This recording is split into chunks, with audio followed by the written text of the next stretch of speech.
Hello everyone and welcome back. So today we're going to be talking about this 2007 GMC Envoy. So as you guys know, for years now I've been using either the Toyota Camry or my wife's 2019 Dodge Grand Caravan for doing the camping trips, hauling the boat, hauling the trailer, everything like that. And this vehicle came with a good price tag, and we'll talk about all that, but it needed a decent amount of work. And so in this video, I'm going to kind of walk you through everything that I've done to this, and I recorded along the way so I can kind of show you guys that, insert clips and stuff like that. Alright, so first of all, what did I buy it for? I bought it for $600, knowing that it needed quite a bit of work. And I'm in it for about a total price tag, including the initial price, of about $1,400. Like I said, it's a 2007, and it has 155,000 miles on it. It has a 4.2 liter V6, and I believe it has the 4L60E under it for a transmission. Now this vehicle was before I had it, or the person I bought it from, it was a vehicle for the mine that I work for. And when vehicles get old or they can't fix them anymore, they put them on the auction lot and they'll go for $100, $200, and that's what had happened with this one. I think it was either $100 or $200 that they bought it for. And then I bought it from them, which they're my co-workers, for the $600 after they had it for a little while. So let's get into, well, I'll show you the inside and talk about that. So the reason why I wanted something like this is it allows me to carry stuff, because with the minivan or my car, but especially the minivan, whenever we'd go camping or stuff like that, we'd get back, and the minivan especially, it's like, okay, I got to get this thing cleaned out, because we use it for all sorts of, you know, when we go to town to get groceries, or going to Wisconsin Dells or whatever, you know, that we use the van. SLT, so I think that's relatively loaded for its day and age. So it was nice to get a vehicle that now I can use specifically for camping, fishing, hunting, whatever, and not necessarily have to worry about it being 100%, you know, clean, or if we have family up or whatever, the van always seems to be the the one to transport people around. So that's really nice. Don't have to worry if chainsaw gas goes all over it or whatever. So it was definitely time. I wasn't too bent on the four-wheel drive, and we'll get into the four-wheel drive on this thing, but there's a little overview for us. So what have I done to it so far? The biggest purchase were these tires. So $473 I think is what these tires costed me from Walmart, installed. And now all three of my vehicles, because I still have the Camry, I still have the van, now I have this thing, but all three of them have Walmart tires on them. I've had good luck, but these are Dextero all-terrains. I think they have a nice pattern to them. They're quiet so far, and I don't have a ton of mileage on them, but they're doing good so far. Now let's get into everything else that I've done. It needed a tensioner pulley, because it honestly sounded like the power steering pump was going bad, but luckily it was just the tensioner pulley that fixed it. Motor mounts.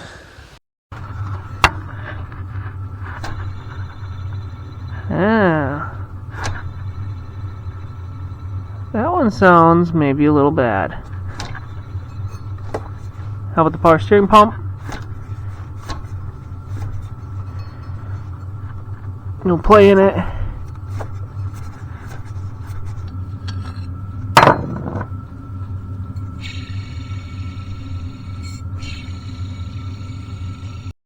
Alright, so just like on the last mount, it's taller because it's not as compressed. So I jacked up the engine as much as I could, but now it's hitting on the back firewall, all the plastic and stuff, and I couldn't get enough out of it. But then I thought, you know what, there was so much extra thread, why not just cut it? So I did. I cut it, and you know, the bolt still goes on there, and it'll be more than enough thread for what we're working with. So now it'll clear.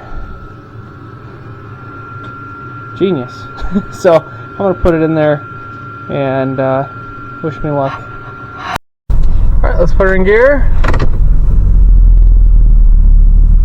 She still has a little vibration.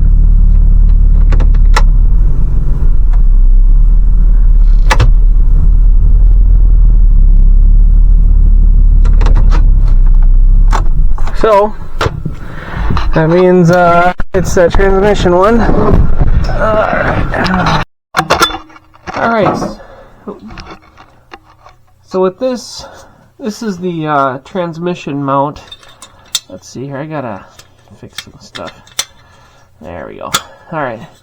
So this right here, that's the transmission mount. And I got it unbolted, but there isn't enough play in that transmission to jack it up to get it to get the bolts out. There's 2 bolts under here. So what we have to do, or what we have been doing, is right on here there's 1, 2, 3, 4, 5 bolts. There's 4 on that side, but there's 5 on this side, and then above this there is 2 kind of going horizontally. You might be able to see it across. Needed those. Trying to think. Oh, and a big thing, which wasn't very expensive, but a big thing was it had a parasitic battery drain, and it took me a long time to figure it out. I initially thought that it was the radio. This seat, by the way, I mean, it's tore up underneath here. It's hard to see. I got this cover thing that doesn't quite fit it perfectly, but good enough. The price was right on all this. I thought it was the radio that was giving me a hard time, but it was still kind of part of the radio, but in the back there was a Bose amplifier that went with the head unit, and the amplifier was staying on, causing a big battery draw, and would kill the battery normally within a day. So that was really nice. I took that out, but initially I thought it was the radio, and I found this dual radio in the clearance aisle at Walmart for like 45 bucks. So I put that in there. That's been good. Okay. So you got to make sure that the connections are good. So initially all the modules are waking up, and what you want to wait for is this vehicle to go to sleep. So right there you can see some of them are cutting off and turning off, dropping down. So we're going to watch this for a few minutes. Anything over 0.25 of a volt, even 0.25 is a little high, but anything over that is way too high. Yeah, it's like all the little stuff that needed rear sway bar end links, those were clicking and clacking, so put new ones of those in there. Took off the steps for the side.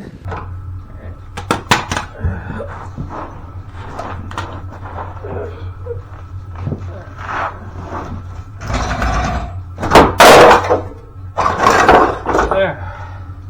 Alright, so you see that? This is why I don't like side steps. Look at all this dirt.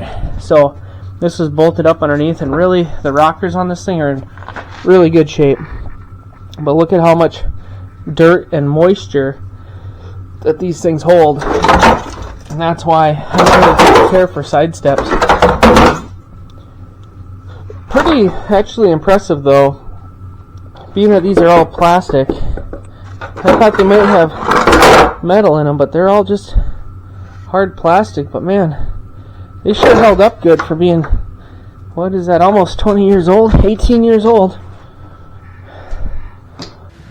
All this stuff I'm going to probably be putting clips in if I got a clip of it. But nothing too crazy so far. Once you get your inside seal in there, these outside seals go on best outside of it, so it takes a little time. You gotta kind of stretch them around.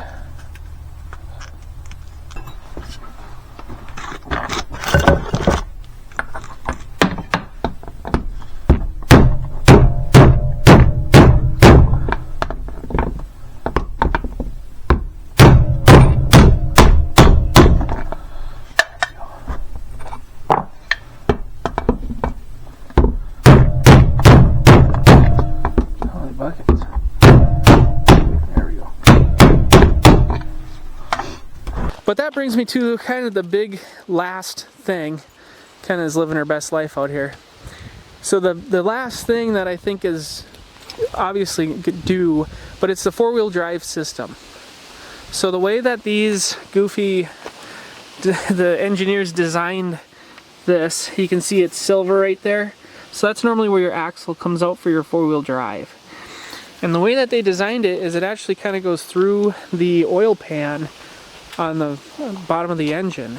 And as time goes on, that front differential, the bearings go bad, and it will beat the heck out of that oil pan with the bad bearings, and it'll ruin your oil pan.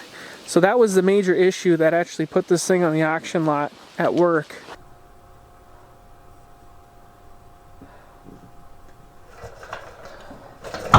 Normally you just hold these things and they will pop right out. There it is. And here's, look at the threads on that are gone. Alright, here's our axle. And honestly, it's good. The splines aren't bad. The joints are good. Good, that saves us, I think, 30 bucks. The boot looks great. Needs a little grease. Oh, there we go. And this would be, I don't even know, this is bad. I think this is the bearing. It's just gone out of it. Yeah, wow, that's bad. So, that's junk parts there. So that they got rid of, they didn't want to deal with that. Well, the people I bought this from, they went and they got a used but good front diff for it. All the seals, and I believe all the bearings, if I remember right. I have it at home. So that came, and then all the parts needed to fix the four-wheel drive are back here. This is the differential. We got all the bearings. I mean, these are legitimate GM bearings, so all the stuff we need right there. Here's our front drive shaft. All that is in there, so it should be pretty simple with the vehicle, which was nice. And what I did when I first got it is I just pulled out those, they had already pulled out the front drive shaft, but I pulled out the two axle shafts because those are what swing around and beat the heck out of that oil pan. So it did have that issue. It's really, I don't even know if I'm going to need that axle disconnect. I guess I will. But anyways, we're going to put this nut on here. And then we're going to go to the shelves over yonder. And I'll wrap something around here. Yoink, yoink. But, yeah.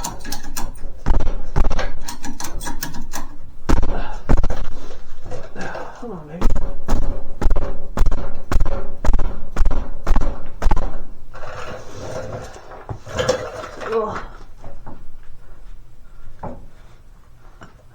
Get over there.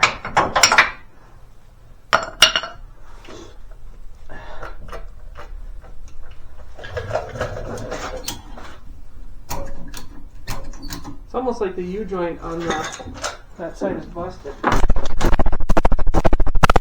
There she comes. Seems like maybe this U-joint here is goofed up, perhaps. That's hard to say. There you go. like this U-joint might be goofed up. I'll investigate, but here's the snap ring. I think snaps right here. Yeah, see that? So, alright. In there,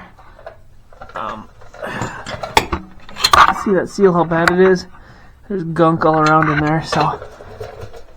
Oh, let's take a peek at this other, and that's on the docket before winter, but it's summer now, and the main thing was like I got to get this thing running and driving first because it needs to run and drive. I need to use it, see if I like it, and dig into it deeper. And you know, I like it. It works great for what I need. Pulls a trailer great, hauls the family around great. It's a good vehicle.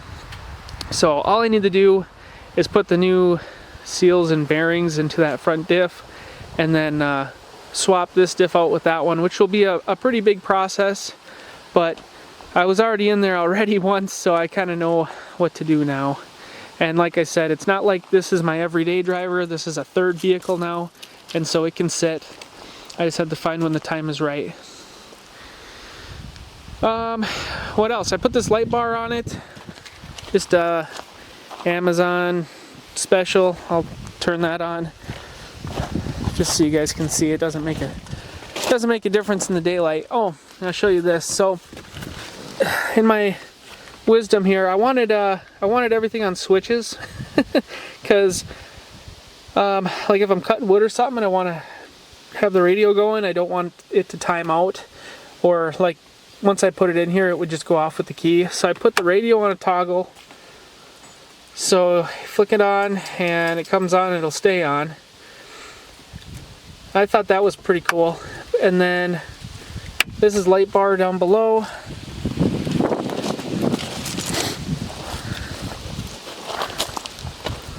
I didn't get any footage of that because I was trying to get a hold of my grandma, but there's a light bar. That's kind of nice.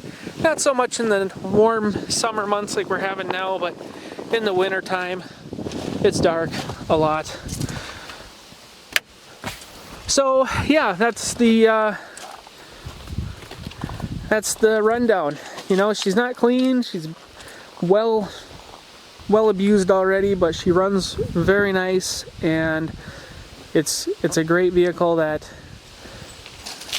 I mean, we probably drive this thing more than our other two vehicles at this point. It's like our comfortablest vehicle that we have, which is kind of sad. But yeah, tow's good and does everything we ask it to, so. Alright, there you guys go. So along the way in this video, you'll see I'll add little clips showing me do everything. It's just when I uploaded all that footage, it uploaded in a random order, and that is quite the bear to try to go through because we're talking like 20-30 hours worth of footage. Some clips are 2 minutes long, some clips are 45 minutes long, but it's like very hard to put that all in order. So if I kind of explain it and show you guys clips along the way, you'll get I think even a better idea than what I could show you. So yeah, and I've had this thing about 6 months now, so I think it's here to stay. I like it. I was looking at this. There was a single cab GMC 2007 single cab truck that I bid on, I didn't bid on. I was thinking about it. And then there was was it a Yukon or a Tahoe that I missed out on? It went for $600. I bid $500. So yeah, but this is good. This is a lot better. I kind of like the idea of an SUV over a truck anyways, because everything is out of the rain, out of the snow, out of the weather. Alright guys, thanks for watching. I hope you enjoyed this video, and you'll be seeing more of this thing as time goes on. I actually have a few videos already done with this vehicle, but wanted to put this one up first so you guys could see it.